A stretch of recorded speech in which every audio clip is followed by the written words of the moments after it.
मूळ संख्या. अरे मूळ संख्या म्हणजे काय? तर मूळ संख्या म्हणजे ज्या संख्येला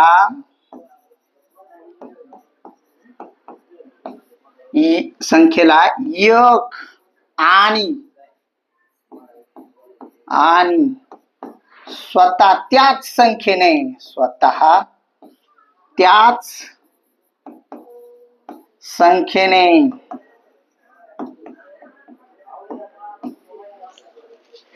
निशेष भाग जातो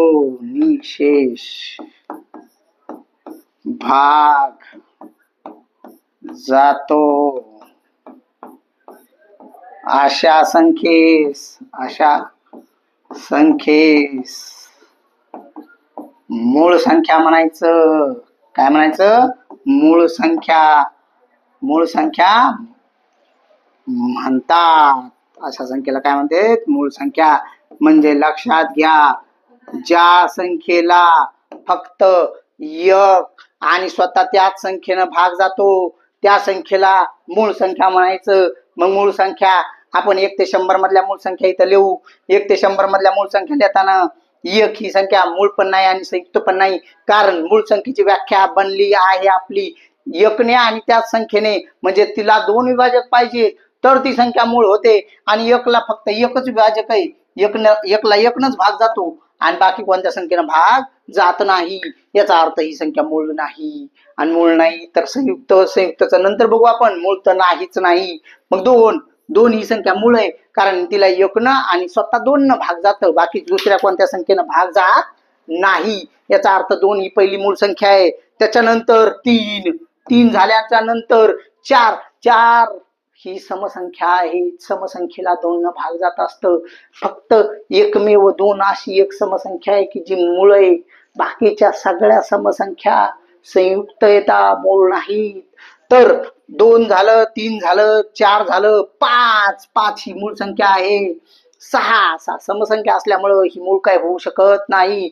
7 8 ही समय. 8 झाल्यानंतर 9ला 3 भाग जातो. याचा अर्थ 9 व्यतिरिक्त एखाद्या दुसऱ्या संख्येनं भाग गेला. याचा अर्थ ती संख्या काय मूळ झाली नाही. म्हणजे 9 इथं काय लिहू शकत नाही, 10 लिहू शकत नाही, 11, 12 नाही लिहू शकत, 13 नाही लिहू शकत, 13 झाल्यानंतर 14 नाही लिहू शकत, 15 नाही लिहू शकत, 16 पण नाही लिहू शकत. आणि 17 ही काय आपली पुढली मूळ संख्या आहे. 18 नाही, कारण समसंख्या आहे. फक्त 2च एकच सममूळ संख्या आहे. फक्त 2च एकमेव सममूळ संख्या आहे. मग 18 नाही लिहू शकत. 18 झाल्यावर 19 ही समसंख्या असल्यामुळे ती काय मूळ होऊ शकत नाही. 21 ला 7 आणि 3 भाग जातो. 3 7 21, 7 21. मग स्वतः 1 आणि 21 सोडून 3 आणि 7 गेला, त्याच्यामुळे काय मूळ संख्या होणार नाही. मग घेऊ ना दुसरी. 21 नाही, 22 नाही, 23 झाल्यानंतर 24 नाही, 25 नाही, 25 ला 5 भाग जातो म्हणून नाही. 26 नाही, 27 नाही, 27 ला 9 भाग जातो. 28 नाही, 29 झाल्यानंतर 30 नाही आणि 31 झाल्यानंतर 32 नाही, 33 नाही, कारण 33 ला 11 भाग जातो. 34 नाही, 35 नाही, 35 ला 7 भाग जातो. 7 35, 36 नाही,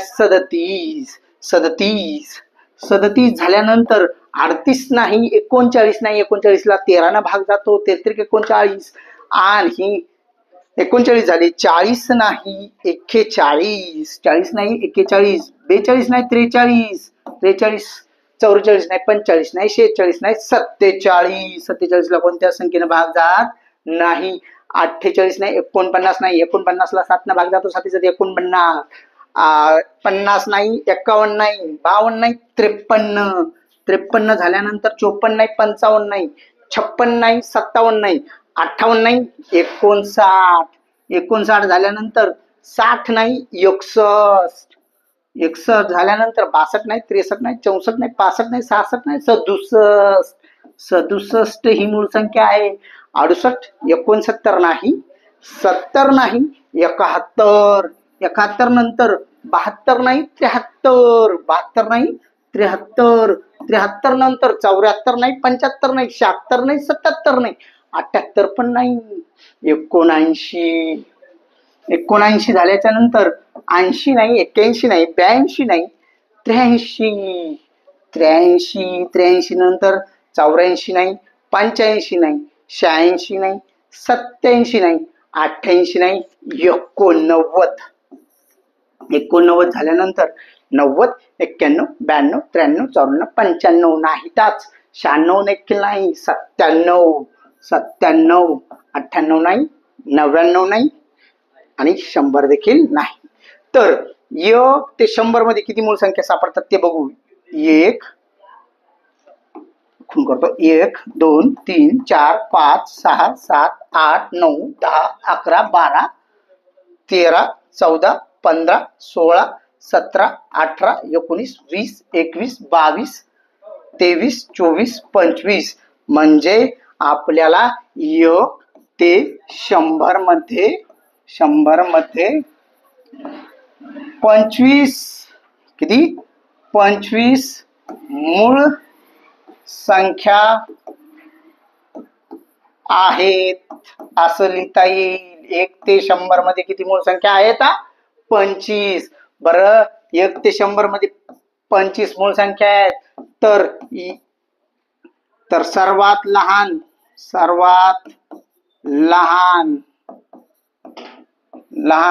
मूळ संख्या 2 आहे. 2 ही आहे. त्याच्यानंतर 1 ते 100 मधील सर्वात मोठी मूळ संख्या 97 आहे. संख्या 97 ही आहे. तर 97 ही सगळ्यात मोठी 1 ते 100 मधली मूळ संख्या आहे. बघा, आता आपण काय बघू? आता आपण बघू जोडमूळ संख्या. जोडमूळ संख्या काय असत्या? जोडमूळ संख्या, तर जोडमूळ संख्या बघताना 1 ते 100 मधल्या संख्या ज्या मूळ संख्या त्यांचाच वापर करायचा. जोडमूळ संख्या, जोडमूळ संख्येची व्याख्या लक्षात घ्या. जोडमूळ संख्येची व्याख्या आहे ज्या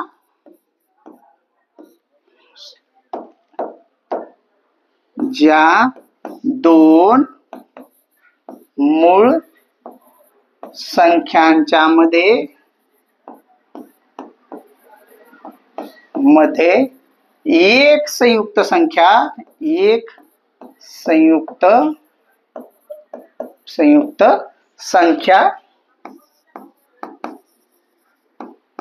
येते त्या 2 मूळ संख्यांना जोडमूळ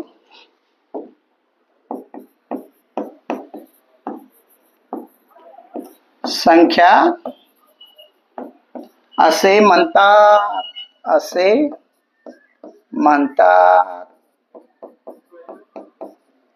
म्हणजे लक्षात घ्या, इथं जे आपण मूळ संख्या लिहिल्यात त्याच्यामध्ये बघा 3 आणि 5 या 2 मूळ संख्याच्या मध्ये 4 ही एकच संयुक्त संख्या आहे. अशाच 2 संख्यांच्या जोडीला जोडमूळ संख्या म्हणायचंय. मग आपल्याला इथं जोड्या लिहूत जोडमूळ संख्येच्या जोड्या. उदाहरणार्थ जोडमूळ संख्येचे उदाहरण लिहू. तर जोडमूळ संख्येचं पहिलं उदाहरण आहे 3 5. दुसरं उदाहरण आहे 5 7. तिसरं उदाहरण आहे 11 13. त्याच्यानंतर चौथं उदाहरण आहे 17 19. चौथं. पाचवं उदाहरण आहे 29 31. सहावं उदाहरण आहे 41 43. सातवं उदाहरण आहे 71 59 61. सातवं किती 59 61. आणि 8वं उदाहरण आहे आणि अंतिम उदाहरण आहे. 1 ते 100 मध्ये 8 जोडमूळ संख्याच्या जोड्या आहेत आणि 8वं आणि अंतिम उदाहरण आहे 71, 73. तर लक्ष द्या, जोडमूळ संख्याच्या 1 ते 100 मध्ये 8 जोड्या आहेत आणि त्या 8 जोड्या खालीलपैकी ह्या उदाहरणात आपण दिलेल्या आहेत. तर संख्या बघू. आता आपण काय बघू? संयुक्त संख्या. ज्या संख्यांना 1 व ती संख्या या व्यतिरिक्त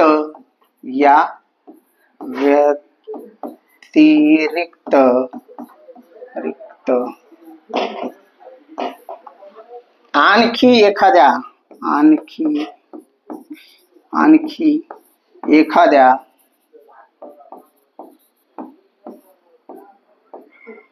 संख्येने भाग जातो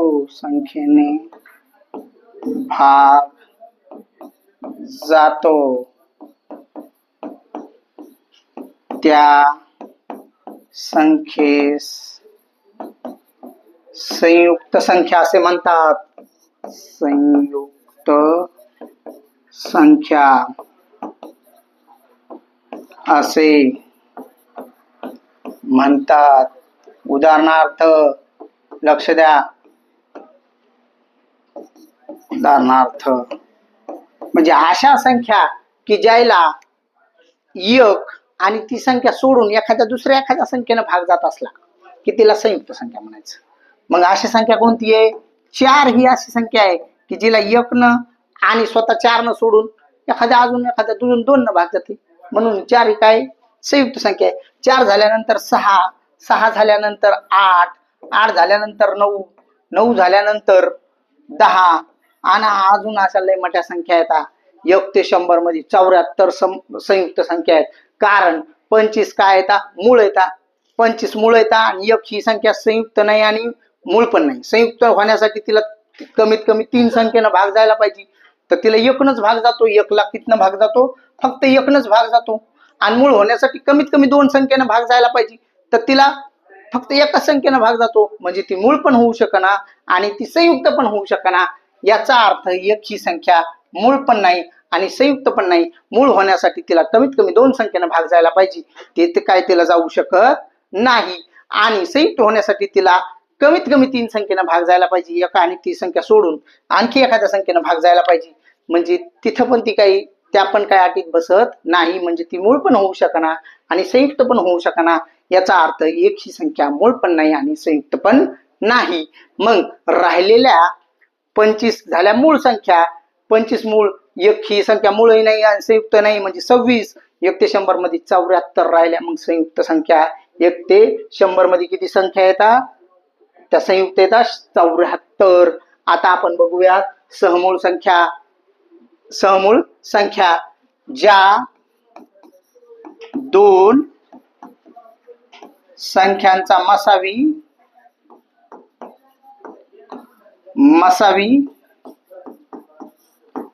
1 असतो अशा 2 संख्यांना जोडमूळ संख्या सहमूळ संख्या म्हणतात. अशा 2 संख्यांना सहमूळ संख्या असे म्हणतात. सहमूळ संख्या असे म्हणतात. म्हणजे लक्ष द्या. उदाहरणार्थ ज्या 2 संख्यांचा मसावी म्हणजे लागोपाठच्या 2 संख्यांचा मसावी 1 असतो. याचा अर्थ मसावी 1 असला की त्या संख्येला काय म्हणायचं? सहमूळ संख्या म्हणायचं. मसावी 1 असला की त्या संख्येला काय म्हणायचं? सहमूळ संख्या म्हणायचं. आणि अजून काही उदाहरणं जर बघायची झाली तर 10, 11 सलगच्या संख्या ह्या डायरेक्ट सहमूळ संख्या असतात. जोडमूळ संख्या देखील सहमूळ संख्या असतात, कारण त्यांची मसावी 1 येते. आणि दोन्ही विषम संख्या जर घेतल्या तर त्या देखील विषम बर का, विषम दोन्ही विषम संख्या जर घेतल्या तर त्या देखील काय येतात, सहमूळ संख्याच बनतात. पण दोन समसंख्या जर घेतल्या तर त्या सहमूळ संख्येची जोडी बनवू शकत नाहीत, कारण त्याचा मसावी त्यावेळेस 2 येईल आणि मसावी जर 2 आला तर याचा अर्थ ती काय सहमूळ संख्या होऊ शकत नाही. तर मित्र हो, असेच नवनवीन व्हिडिओ पाहण्यासाठी आमच्या आकृती कोचिंग क्लासेस या यूट्यूब चॅनलला सबस्क्राईब करा. व्हिडिओ आवडल्यास व्हिडिओला लाईक करा. व्हिडिओ शेअर करा आणि कमेंट करायला विसरू नका. धन्यवाद.